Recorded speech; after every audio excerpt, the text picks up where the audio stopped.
பிரியாணி? அன்னைக்கு Sunday நான்வெஜ்ஜுக்கு leave விட்டுலான்னு பார்த்தா வந்து பிரியாணி வேணும்னு கேட்டுட்டாங்க. சரி வாங்கடா எல்லாரும் சேர்ந்து வேலை செஞ்சு பிரியாணி ரெடி பண்ணலாம் அப்படின்ட்டு பசங்களை வச்சு கொஞ்சம் வேலை வாங்கிட்டு இருந்தேன்.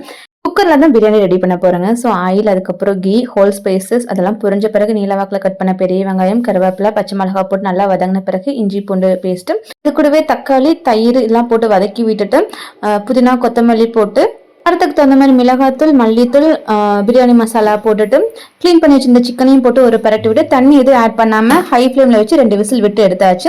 1 கிலோ சிக்கனுக்கு 3/4 கிலோ அரிசி ஊற வச்சிருந்தேன். ஸோ 3 டம்ளர் வருங்க. 1 டம்ளருக்கு 1.5 டம்ளர் அளவுக்கு தண்ணி ஊற்றி கூடவே லெமன் ஜூஸ் ஆட் பண்ணிட்டு டேஸ்ட்டுக்கு தகுந்த மாதிரி உப்பு ஆட் பண்ணி ஒரு 2 விசில் விட்டு எடுத்தா நல்லா பிரியாணி உதிரி உதிரியாக ரெடி ஆயிருங்க.